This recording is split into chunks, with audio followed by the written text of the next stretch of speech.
Hey there, my fellow lunatics. Dakon the Mad here, and today we are going to take a look at the patch notes for the upcoming Paws and Claws update 0.6.0. This is a huge update with lots of new content and mechanics, as well as a ton of changes to existing items. So sit back, grab a snack, and enjoy. The first thing mentioned in the patch notes and the first thing that we're going to talk about today are the main focus of the Paws and Claws update, the pets themselves.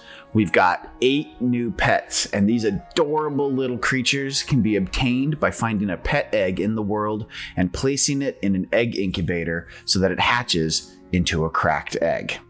Once you've got that cracked egg right here, you then put that in your hotbar, and you will get one of these amazing pets, depending on the type of egg that you used. I'm not going to go over the details of how the pets are put together, what all the stats are for the pets, how to level them up, all their skills. There's a bunch to them. I mean, we have got a lot to the pets. They've all got these random skills that they get assigned. They've all got these abilities. They've got different attacks. They have got a wide range of things that they can do. We're going to go over all that in detail in my upcoming pet video, so please keep an eye out for that. But the very basics we've got here are: this is the Owlux. It is the bird pet, and it buffs you. It does not have any attacks of its own. Its entire purpose is to give the player enhancements. Then we have got the Fan Hair. This is the bunny pet.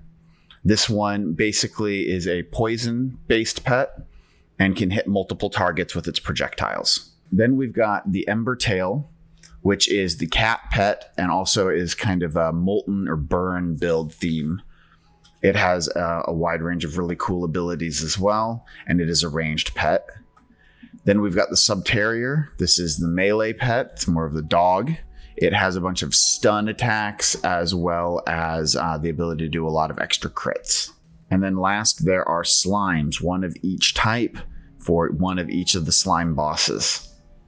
And they have special abilities that are themed around their slime color.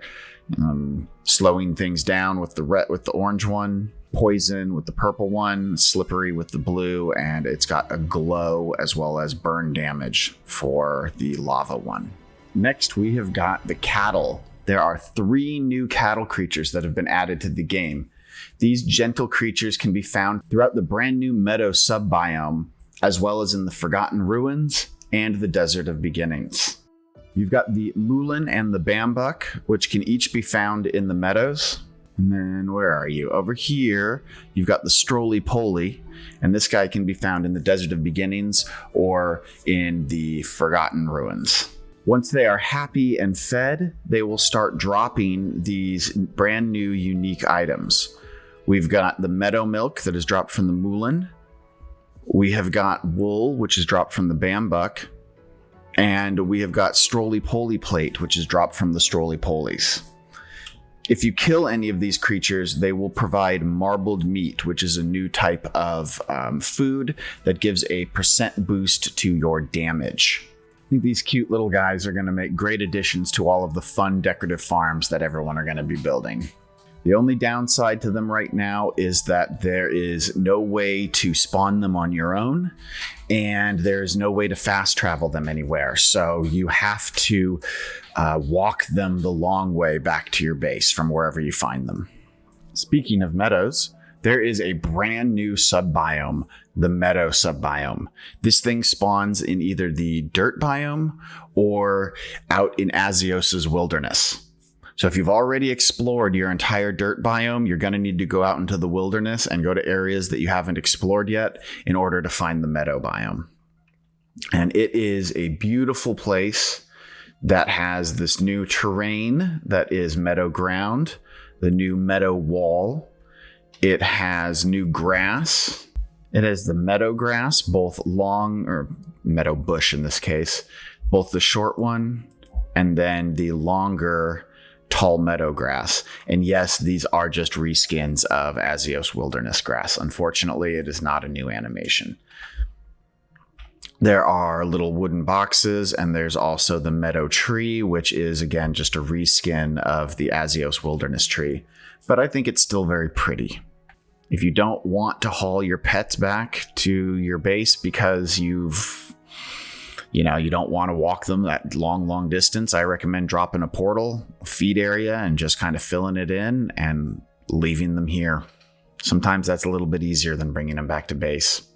At least until the devs get to a point where they add fast travel for them. So let's start talking about some of the new stuff. We've got right here the egg incubator. This is a brand new item that is designed entirely for incubating the eggs and getting you your pets. And then over here, we have got the smelting station, which turns sand into glass pieces. And they've added quite a few other new things, like we have the glass crafting table here, which gets us our new glass items, which I'll show everyone in just a second. I've got this new shortcut menu that I'm going to turn off here. Push the S to turn that on and off.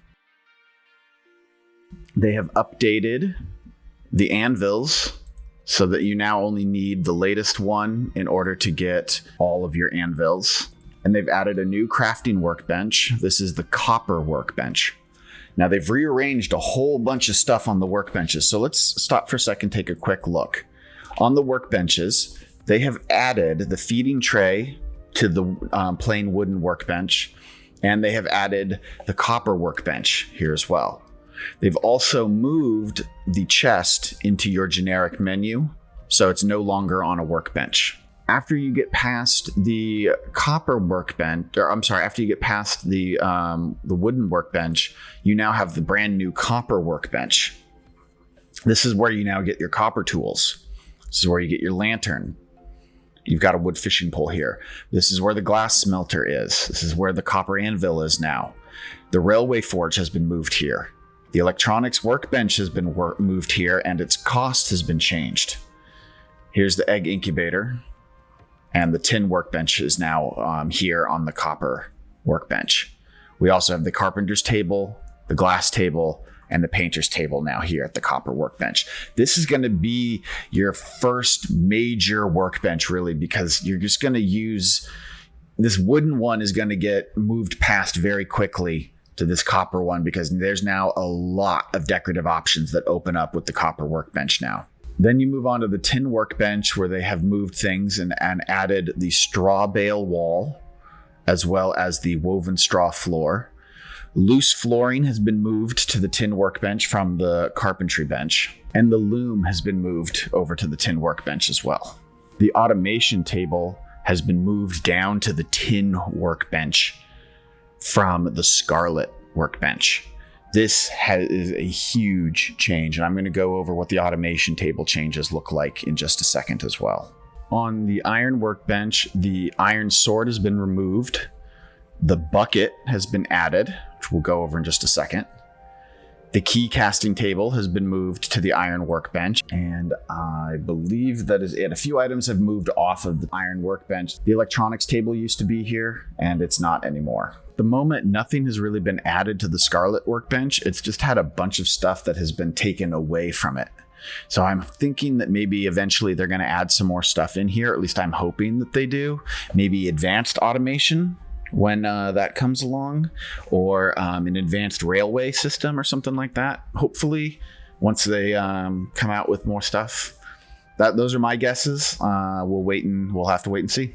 On the Octarine workbench, the only change is that the Octarine sword has been removed from the workbench. And on the Galaxite workbench as well, the only change is that the Galaxite sword is no longer on the workbench. All swords have been moved onto their respective anvils. So the Galaxite sword is now here at the Galaxite anvil, the Octarine sword at the Octarine anvil, etc. We've got one of my favorites and one of the most wanted add-ons to come to the game, the bucket. You just take your bucket, you fill it with your water, and you place it in the next area that needs the water, and it spreads. Just like the bucket mod did, only this time it's all right clicks. The bucket mod, I think, was left click to pick it up and right click to drop it. But yeah, now it is all right click to pick up, right click to drop, and you have got the ability to move your water wherever you need to move it. Let's take a quick look at the changes that have been made to the automation table. Conveyor belts now only cost 2 tin bars to craft. They used to be 1 iron and 1 scarlet, so they have gone down in price significantly. Now the drills, the sprinklers, and the robot arms have not changed in any way. However, we now have a crude drill, which can be made with 8 tin bars. The crude drill has half the mining damage, as well as half the damage in general that the regular drill does. Let's take a look at what it looks like. So this is the crude drill. It has kind of like a little propeller blade thing on its edge, rather than the more sharpened edge like we have on the main drill. But it looks pretty cool. It's a drill, and it's easy to get in early game. So we can actually now start mining those boulders before we get the Great Wall down. That's going to be a huge game changer for a lot of people. All right, let's take a look at the changes to the electronics table. The electrical generator has gone down significantly in price. It is now only 10 copper bars instead of 10 copper and 5 iron. The lamp is now 2 copper and 4 glass instead of 2 copper and 2 iron bars. The door and the table saw have not changed at all, but the dynamite pack has changed. It now no longer costs a copper bar, it is now a tin bar. The electrical stick has changed in price as well. It is now only 2 copper, when it used to be 2 copper and 1 wood. The lever has actually gone up in price. It's now 3 copper, it is now 3 wood and 2 copper, when it used to be 1 wood and 1 copper. The pressure plate has changed. It is now 2 copper and 2 tin instead of 2 copper and 2 iron. And the cross circuit is the same, the electrical wire is the same, and the delay circuits are now, and the logic circuits are now both 2 copper pieces instead of 1 copper and 1 iron like they used to be. This is the glass. I know, it's such a sudden shift, but this is the glass. I painted it, all the colors that are currently available in the game as of the Paws and Claws update. We have got the glass bridges, we have got the glass floor, we've got thick glass walls, and we have got the thin glass walls. Creates a beautiful rainbow of color, and the reflection of my character is really, really cool. I love it. Over here, you can see the new craftable material, the straw floor, as well as the woven straw wall. And these are the new paintings from the new colors that have come: orange, teal, gray, and pink. Over here, we can see even more stuff. We have got all of the new colors and what they look like on the beds, the lit floors, and we've got a full array of colors for the new pillows, for all the stools, the loose floors, the pedestals, and the brand new pillars, paintable pillars. Oh, as well as the new wash basin. Over here, the default looks with the wood, which is the wash basin, and then the wooden pillar. And then if you paint it, you get all of this craziness. My personal favorite is the gray. What's your favorite? Leave a comment below. Let me know. With the cattle, we've got this brand new food, the marbled meat. And when cooked, it gets you, for the green version, 13.3% damage boost. For the rare, you get a 16.6% damage boost. And for the epic, you get a 20% damage boost. As you can see, we're rotating items now. Chests are rotatable, as well as beds. Unfortunately, you can't rotate all objects yet. There are still a lot of objects that are unrotatable, specifically objects that you find in the wild. So like the bookcases or those ancient computer terminal things, those don't rotate yet. It'd be great if they did, but unfortunately at the moment they don't. But they did make some of those decorative items rotatable. So like, for example, the big gold-edged table is now able to be rotated. There's a lot more to the new decorations than I'm showing here, but we're going to go into that in another video. There's a brand new minecart. It's the wonky minecart. It's cheap to make, and it's also very slow, especially when compared to the regular minecart,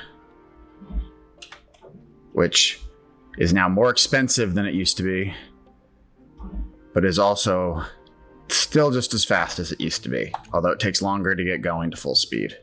These are the new potted plants. Whole slew of them that are all found in different locations throughout the world. Starting on the left here, we have got the potted land kelp.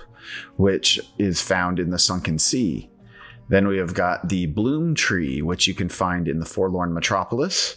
And then the Plume Tree, which can be found in the Desert of Beginnings. And next we have the Cherry Tree, found in the Forlorn Metropolis. The Lush Tree, found anywhere in the Stone Biome.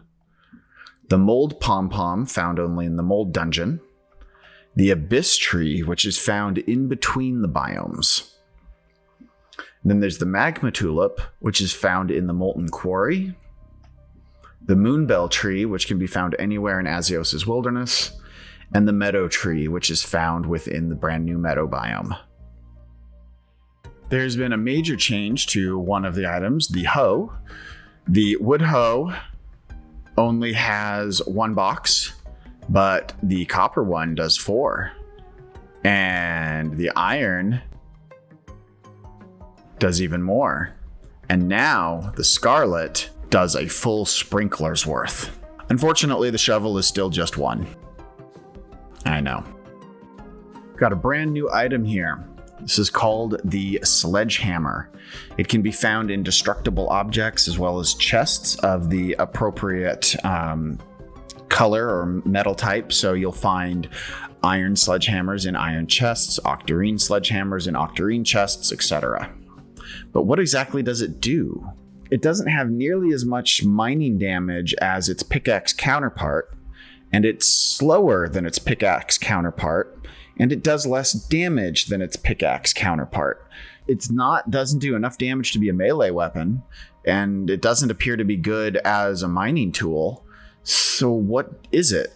Well, I'll tell you, it's a mining tool, and here's what it can do. Nice, huh? Let's talk briefly about some of the new mechanics that they've added to the game. There's now creative mode. Creative mode is a new world type that has been added and is separate from the survival mode worlds and survival mode characters that you use currently. Check out my upcoming video on creative mode for all of the details on that. The combat system in Corekeeper has gotten a bit of an overhaul, and I'm very curious to see how this changes a lot of the meta, because several of the weapons have gotten quite a few interesting upgrades. First, let's talk about shields. According to the patch notes, it says that using shields right before being hit by an enemy will now parry the attack, meaning that it blocks all damage while also stunning non-boss enemies. I'm very curious to see how that works, so let's go ahead and give that a try real quick. Alright, I'm at my mob farm because it has obviously a bunch of mobs in it, and I have got the ability to parry. I just never remember to do it in time. Let's find something I can parry. Here we go. Oh my gosh. So here's something new about the way the parry mechanic works, or at least about the way that hitting spacebar for your shield works. It's no longer just holding your shield up whenever you hit spacebar. It actually swings your weapon. See that? It does put the shield up, but it also swings the weapon. So for a lot of these lower end enemies, they're dying before they even get a chance. Oh, there's a parry. So that's what it looks like. Well, that's the parry mechanic. But there's been more changes. I'm currently wielding an axe, and the axes have gotten a new ability now called Wide Swing. If I hold down right click, it charges it up, and the arc of the swing depends on how long I charge it. Great for hitting multiple enemies. The spear has gotten an upgrade as well. Now when you charge it, you get this dash attack that shoots you forward and can hit multiple enemies behind you. So it'll pierce through your target and hit anyone behind them. This is a really good one if you're in close quarters. Maybe you've been mining down a tunnel and you've got a whole line of them following you. This will let you kill a whole bunch at once. Melee weapons aren't the only ones that have gotten an upgrade. The fireball staff now explodes on damage when you hit it with a charged attack. This thing can actually take down some lower end walls. Of course, the walls on my base are a bit strong, but if this was hitting a dirt wall or a clay wall, it would actually blow up and break those walls. The Scholar's Staff now has the ability to shoot off multiple beams depending on how long you charge it. And the bow actually has a similar kind of charge shot now as well. Depending on how long you charge it, you can get off a couple of shots, or when you get that full charge, shoots off an extra arrow. Really useful on the Phantom Spark, which has a lot of charge options, and when fully charged up, gives you 5 extra arrows. Just so that I don't forget to mention them, the blowpipe also now pierces through their targets, just kind of like the spears do. It can shoot through and hit multiple people at once. And the flintlock musket now actually pushes the player back a little bit when used, kind of like you've got a bit of a recoil that you have to deal with. Unfortunately, no changes to the Rune Song. There are 2 new mechanics that they have added into the biomes. There is the cave-in event that can now happen while players are exploring the dirt, clay, and stone biomes. These cave-ins will cause rocks to fall from the ceiling, creating holes and damaging anyone in the way of the rocks. It's pretty neat. And then there's now the Dangerous Explosives Deposit Wall. These things now spawn anywhere within the dirt, clay, and stone biomes. And when they go off, they create quite a bang. You can also craft them yourself. I've got a little setup right here. They can also do chain events, where once one explodes, it chains to the next one and the next one and the next one. Let me just give you, as you can see, it's ticking down, and then boom, boom, boom, they all go off. Character's paper doll has changed a little. Lanterns are now no longer an offhand item, but are now have their own slot. So you can always have glow while also having an offhand equipped. I think this is a pretty big change, and I really like it. You can now pick up jellyfish and coral out of the sunken sea, as well as dig up those pillars and the stalagmites that are in the abyss areas in between biomes or around the various city sub-biomes. After you pick them up, you can place them anywhere you want as decoration. So you can now have a little pool that has jellyfish in it if you want, as well as coral. Huge change to the map. Huge. It's small, but it's huge. One, we now get the display of what biome we're in. I'm currently in the clay caves. This is great. I now can always know what biome I'm in at any given time. And you've probably seen the moving numbers up in the top right-hand corner. Yeah. Those are XY coordinates, as well as how many tiles away from the core you are. So all you need to do now is mouse over where you are on your map, and you can see exactly how far from the core you are. This doesn't make the map tool useless, but it definitely does take one aspect of the map tool and bring it into the game, which I personally think is great. I love the third-party map tool, but I also think that a lot of the features of the map tool should actually be part of the game itself, and this is the first step of what I hope to be many of where they bring more of those features into the game. Now, I haven't gone over every item change or every new thing that's in here. There's a few new instruments and some music as well that I haven't gone over. Just check out the patch notes for yourself if you want to read all of the specific details. Now I want to talk about things like balancing changes, quality of life improvements, all sorts of those other little really neat things that have happened as part of this update that aren't just necessarily things I can just show you. They have increased the drop rate of all boss figurines. I've been fighting some of the bosses recently while I was doing some testing. It's definitely not like 1% anymore or 2%. It's probably more like 10. I don't know the exact number, but I killed each boss 4 or 5 times, and I got at least 1, sometimes even 2 figurines during these fights. So they have dramatically increased the boss trophy drops, which is great, because that was just a nightmare. It took me over 200 kills of Igneous to get that figurine, and then I went and killed him 4 times and got 2 more. It was ridiculous. The duration of poison effects has been reduced significantly. This is great for when you get poisoned by all those various creatures like in the mold biome that add that poison to you and reduce your overall healing, and the slimes. Kind of sucks if you're using a poison build, because this also means your poison effect is slowed down. But, just keep hitting them and keep applying more poison and it won't be that big of a deal. They have changed the glow stats of a few items. So, of course, my glow video that literally just came out last week is now slightly obsolete, especially now that we can add lanterns in on top of offhand items. But the crystal meteor chunk has had its glow reduced. And the core iris also has had its glow reduced. The death animation for the bosses has been completely updated. They all now explode like this. And then their little pieces of whatever part they have drops down in that little splarch. Some changes to the graphics. They've done a lot of optimization as well as updated a bunch of animation. Apparently they have optimized the sprite rendering and animation system, which is allowing them to turn on a whole bunch of new animations that they used to have turned off. So it looks like they actually had some features that were turned off simply because the game wasn't optimized enough yet. And now those features are starting to turn on.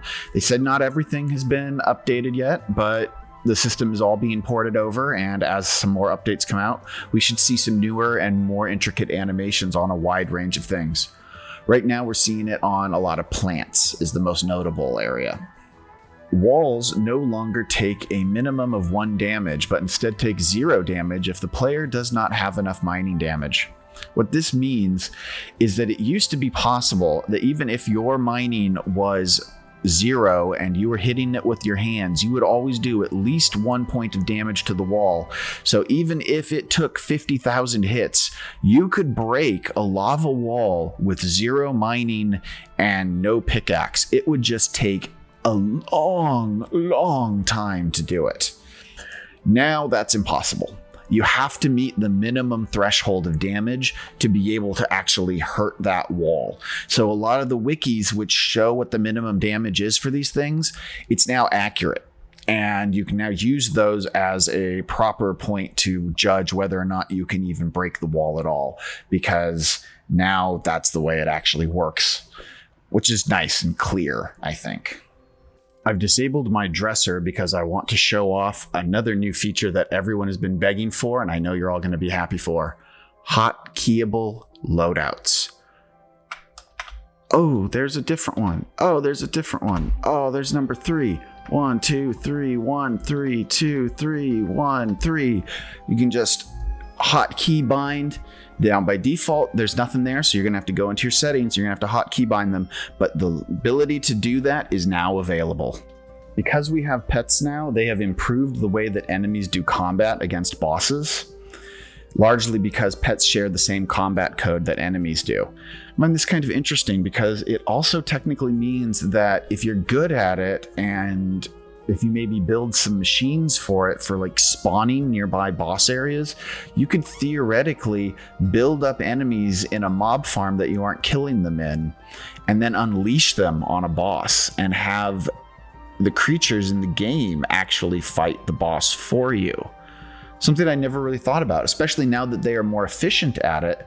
Now the bosses will fight back, but at the same time, this may be a way to get some help if you're having problems, or at least a new strategy that people can try out to see if it's actually viable. Deleting characters and worlds has gotten easier. Now the delete option is sitting right next to the world itself. Same thing with the character. It's sitting right next to the character itself. And when you click on it, you have to click and hold for a while now instead of just clicking delete. So they've made it a little harder to accidentally delete your character or delete your world.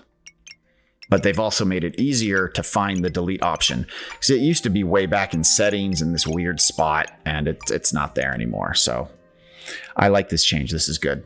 And last but not least, we have got a slew of bug fixes. They've fixed an issue where players would hit the wall instead of objects hanging on the wall when they were standing a bit too close. They've added a description and a name for the mold cicada, which was missing. That's nice. They fixed the bug. I mentioned this in my fishing video. They fixed the bug where the fishing requirements for the water in the desert biome was not correct. I had a feeling that that wasn't true, that wasn't the correct thing. It used to be you only needed the very minimum fishing skill of 38 to be able to fish in the desert. And that we all knew that had to be a bug, and that was true.